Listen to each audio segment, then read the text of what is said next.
becomes like a wellspring gushing up from deep inside of you, filling your life with healing power and quenching your every thirst. We learned about the warm sunshine that shines down, and the sun is power, and God is the power that brings forth the seed. We talked about Jesus, how he was different from the other rabbis of his day. Do you remember that funny Hebrew word when we said that Jesus was a smicha rabbi? That means that within him there was power, or the transfer of power. And so many times in the Gospels we hear the Pharisees saying, he is teaching something new. And that's what a smicha rabbi is. The other rabbis were Torah teachers who were allowed to teach what was in the Bible. But a smicha rabbi was one through whom something new came and through whom power could flow. And that's what Jesus was. So we had the good seed, the rich soil, the overflowing wells, the warm sunshine, the industrious workers who are all of you. And we learned that when God calls us to work, we never turn to God saying, oh, why do I have to do it? If God asks you to work, you sing with joy and celebrate, because God is offering you the opportunity through which you will discover who you are and what you can do. And having come to that stage in this series of sermons, I can give you some good news. Now all your work is done. You can sit back and relax. Well, wait a minute. Your work isn't quite done.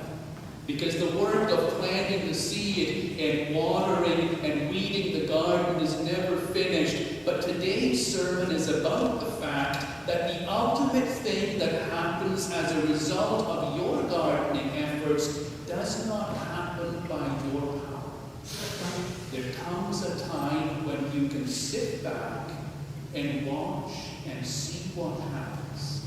And all those things that have happened so far are building up towards that wonderful moment when something new begins to grow.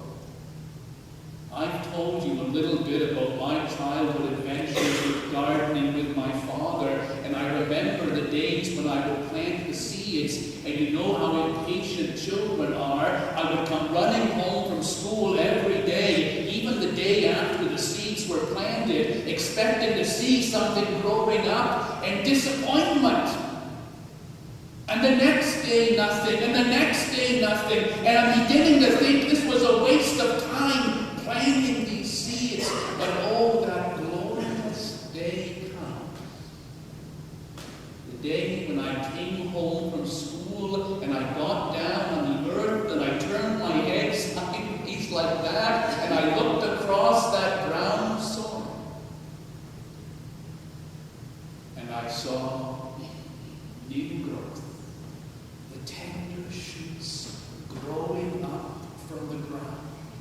And I lay there in the soil looking at those little shoots, knowing full well that I was seeing a miracle that was beyond any scientific explanation, and still, in spite of all that we know, nobody can tell you why a seed grows. No human science can produce human life, not even the tiniest little spark of it. We read from one of the oldest parts of Scripture today, one of the most ancient sayings of a most ancient people, in which the author says that God formed man from the dust of the earth. But that wasn't a living thing. All that was something in the shape of a man that was made of dust. And then a miracle happened. That God breathed his Spirit into that lump of clay. And it became alive. And in that moment we have the miracle of new growth. And the Apostle Paul affirms for us today that no matter what we do or how much work we do, only God can give new growth. And still today, every blade of grass that rises up from the ground, every stalk of wheat that grows in the field, every apple that grows on a tree is a miracle of unspeakably great proportion. It is the miracle of new growth. And that's what we are looking for in all of our farming and gardening efforts. We're doing it all because we want to see new growth around us. And what an exciting thing that is when it finally happens. What is the new growth? What are we looking for as Christians? After the seeds we have planted, after the watering we have done, after the tilling of the soil, what do we hope to see? Well, there's a few places in the New Testament that talk about new growth and something new coming into the world where before there was absolutely nothing. The first is from the New Testament reading this morning in 1 Corinthians, where in the city of Corinth, Paul is witnessing the growth and development of a wonderful new church. And some of the people are saying, we are Paul's disciples, and others are saying, we are the disciples of Apollos. And Paul says to them, wait a minute. I don't care if you are my disciples or Apollos' disciples. Apollos and I are absolutely nothing. We planted some seeds. We watered. But only God can give new growth. So if you belong to anyone, you belong to God. And what was the seed that Paul and Apollos were planting in Corinth? First of all, Corinth was an amazing city. It was at the absolute crossroads in the center of the Greek nation. Anything moving from north to south had to pass through Corinth.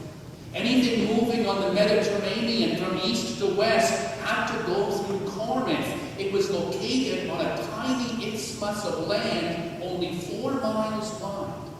And if you could move your ship's cargo through Corinth across land onto another ship, you would save yourself a 200-mile journey. And for that reason, the whole world lived in Corinth.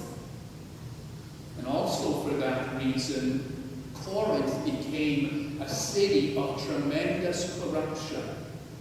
In fact, there was a term in the Roman nation to describe a person who was absolutely corrupt and had given him or herself over to the pleasures of the flesh or power or materialism, and that person was called a Corinthese, citizen of Corinth. Even if you came from somewhere else, if you were corrupted, people would look at you and say, Corinthese, and scowl at what you were.